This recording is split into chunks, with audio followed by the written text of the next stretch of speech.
Middle east में जंग के बीच में बेंगलुरु में कमर्शियल गैस सिलेंडर का अब संकट मंडरा रहा है। बेंगलुरु होटल एसोसिएशन का दावा है कि शहर में कमर्शियल एलपीजी की सप्लाई रुक गई है और अगर आपूर्ति बहाल नहीं हुई तो शहर के होटल और रेस्टोरेंट को मजबूरन ताला लगाना पड़ेगा।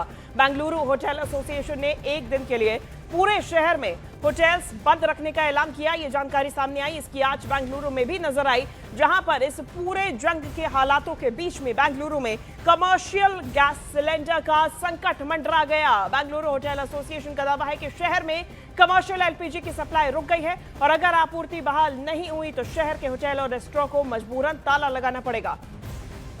अब इसके चलते बेंगलुरु होटल एसोसिएशन ने एक दिन के लिए पूरे शहर में होटल्स बंद रखने का ऐलान किया है और बेंगलुरु में यह फैसला लिया गया होटल एसोसिएशन की तरफ से। बता दें कि जो सप्लाई है, LPG supply, LNG supply, Bharat में तेल की सप्लाई, ये सभी यूरोप और स्ट्रेट ऑफ हॉर्मुज के माध्यम से ही होते हुए आती है और सबसे ज्यादा नुकसान जो है वो कमर्शियल एसोसिएशंस को, कमर्शियल जितने भी बिजनेस हैं उनको हो रहा है, क्योंकि अब कमर्शियल एलपीजी की सप्लाई भी बाधित हुई। बेंगलुरु में ये सप्लाई पूरी तरीके से रुक गई है, ये दावा किया गया और अगर आपूर्ति बहाल नहीं हुई तो फिर शहर के होटल्स और रेस्टोरेंट्स को मजबूरन ताला लगाना पड़ेगा और इसीलिए बेंगलुरु होटल एसोसिएशन ने एक दिन के लिए पूरे शहर में होटल्स बंद रखने का ऐलान किया है। बता दें कि यह संकट आखिर पैदा क्यों हो रहा है। आपने पाकिस्तान, श्रीलंका, बांग्लादेश तस्वीरें देखी।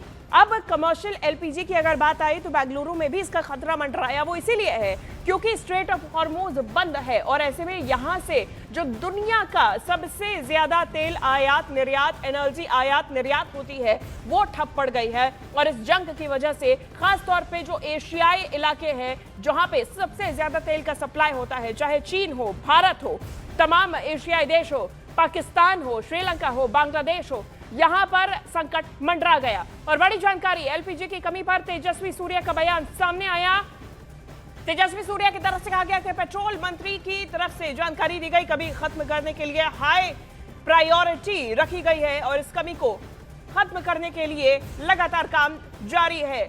एलपीजी की कमी पर तेजस्वी सूर्या का ये बयान सामने आया। पेट्रोलियम मंत्री को जानकारी दी गई, कमी खत्म करने के लिए हाई प्रायोरिटी पर काम किया जा रहा है। देखिए, बेंगलुरु में एलपीजी, कमर्शियल एलपीजी का जो संकट मंडराया है उसको लेकर बेंगलुरु होटल एसोसिएशन की तरफ से एक दिन सभी होटल्स और रेस्टोरेंट को बंद करने का फैसला लिया गया। तो अब ऐसे में इस संकट से बढ़ते हुए और इस पर काम करते हुए तेजस्वी सूर्या का बयान सामने आया और ये देखिए, ये तस्वीर भी, ये लेटर जिसमें जानकारी दी गई है, पेट्रोलियम मंत्री को ये जानकारी दी गई कि कमी को खत्म करने के लिए जल्द ही काम किया जा रहा है, जल्द ही इस कमी को पूरा किया जाएगा। हाई प्रायोरिटी पर इसे रखा गया है और क्या कुछ सॉल्यूशन निकल सकता है, क्या समाधान हो सकता है, इस पर काम किया जा रहा है। एलपीजी की कमी पर तेजस्वी सूर्या का यह बयान, पेट्रोलियम मंत्री को यह जानकारी उनकी तरफ से दी गई।